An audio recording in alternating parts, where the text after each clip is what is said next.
Welcome back for another video. In today's video I'll be running through my Gameweek 5 team selection and thoughts heading into this game week. If you missed the Gameweek 5 captains video, make sure you give that a watch too. A link will be on screen at the end. If you enjoyed today's video, please hit like so it can spread to others. And if you'd like to support the channel further, links to both my Patreon and YouTube membership are in the description with some great perks. I read every comment, so let me know how your Gameweek 4 went and what your plans are for Gameweek 5. Enjoy the video. You might recall from the last team selection video that the decision was made to go without Ronaldo or Lukaku. Here's how it went. 71 points all in, which was a green arrow from 330k to 216k. It's fair to say that the defence somewhat carried the team, with every player getting a return. Keeping hold of Cancelo was sensible in the end as he got his 4th successive start and picked up a clean sheet, assist and 3 bonus as Man City beat Leicester 1-0. Trent picked up identical points in the 3-0 win against Leeds, and he's in a league of his own among defenders for expected goal involvement this season. The difficult decision to avoid Ronaldo was based on the prediction that Bruno could still do well against Newcastle, and it was a huge relief as he scored a fantastic goal against them. Captain Salah also scored in the Leeds match and looked lively, taking all 3 of his shots inside the box, of which he scored once. It was a tough match for Rafinha as Leeds went a man down. However, last game week we discussed how the fixtures turn after Liverpool and there's no intention to sell him for the upcoming run. Salah disappointed in his first game for us against the motivated Wolves side who picked up their first points of the season. But his upcoming fixtures are still great, which is what we got him for. The Calvert-Lewin move ended up a disaster after Benitez failed to reveal DCL's injury in his press conference. He's reportedly out for a couple of weeks, if not more, so he'll be the one leaving the team this game week, a week after we got him. Fortunately, our strength in squad depth was rewarded as Veltman came on for 6 points. Antonio's red card was also a disaster, but all in all a decent game week considering, and happy with how it went. On to the Game Week 4 team selection and transfer plans. Sanchez starts in goal facing Leicester at home.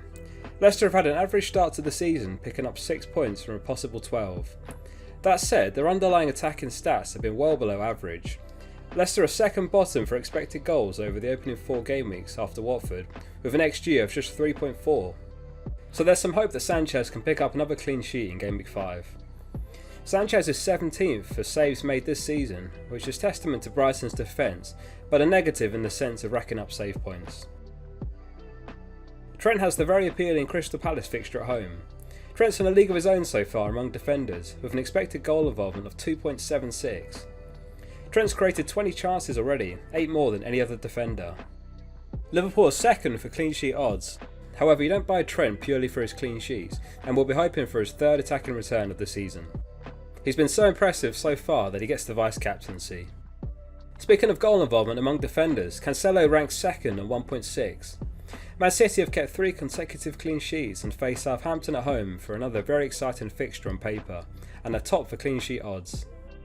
In Southampton's last visit to the Etihad, Man City put 5 past them in a 5-2 thriller. Pep's rotated much less this season, and we'll hope that continues with another Cancelo start. Luke Shaw faces West Ham away in Game Week 5.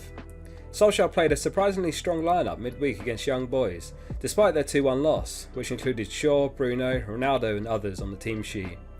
That said, he'll undoubtedly start again this coming game. Shaw is 3rd among all defenders for chances created, and 3rd for touches in the final third.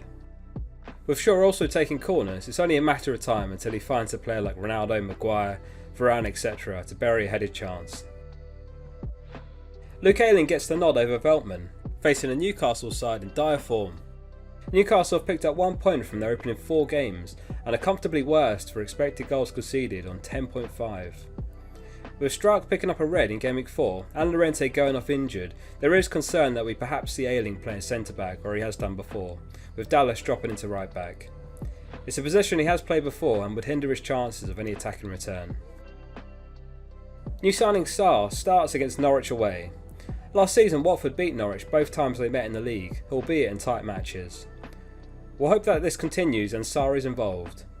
During the last campaign, Sarr also took a few penalties for Watford, so the hope is that he is still on penalty duties too.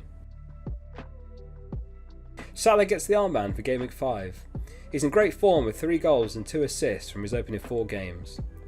Palace have been more solid defensively and have made good signings in the window. They're 4th for expected goals conceded, That said, it's difficult to imagine them keeping Liverpool out, and Salah always stands a strong chance of being among the goals. He's top for predicted points in Gameweek 5 and the obvious pick. However, his effective ownership will be very high, so we'll be reliant on the rest of the team to make up the ground. We continue to resist the allure of Ronaldo as Bruno Fernandes starts in midfield again. He took his goal brilliantly in Gameweek 4, and despite potentially losing penalty duties, he's still a great player and will probably ride out the next couple of game weeks before finding a route to Lukaku. Both Bruno and Ronaldo came off in the 72nd minute in the midweek Champions League game, which could have been partly to see the game out, but also with one eye on West Ham. Rafinha faces Newcastle, who, as mentioned, are comfortably worst for expected goals conceded. Rafinha has an outstanding run of fixtures for the next 6 game weeks, and if you're on a wildcard, he's well worth picking up for 6.5. It was a difficult Game Week 4 for him against Liverpool, especially after Leeds went a man down. But this is an important game for Leeds after a sluggish start to the season with just 2 points. Benrahma completes the midfield, who's been underwhelming the last couple of game weeks with consecutive blanks after a brilliant first 2 game weeks. He came off early against Southampton, and with a difficult game against Man United, he's one player being considered to shift on. Antonio is a big miss for West Ham's attack, and we may end up seeing Bowen or Yarmolenko playing in striker. Up top is where a decision needs to be made. With DCL's injury and Antonio's red, we currently have no striker that will play, and therefore we'll have to make a minimum of one move up top.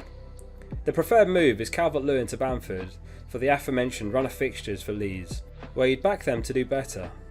In the post-match interview after Liverpool, Bamford was picked up by the mic saying, quote unquote, that his hamstring was pinging, so we'll hold off in making any moves just yet, just in case he has a muscle injury. Jimenez is also an option for 7.4, but he's yet to pick up an attacking return, and Brentford are by no means an easy fixture after some solid defensive performances so far this season. Jimenez would allow for an optional Benrahma to Torres move for a -4, but after Southampton, Man City have Chelsea, so we'll probably resist temptation. As always, I'll post my final team on both my channel page and Twitter before the deadline. On the bench, Veltman is the only player we can call upon in case of any more unexpected absentees.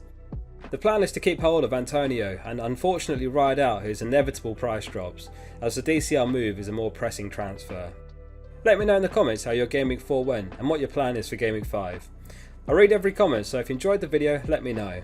If you're interested in the team selection, transfers and chips of the top 100 all-time players, a link to that is on screen now. Likewise, the top 3 captain picks for Game Week 5.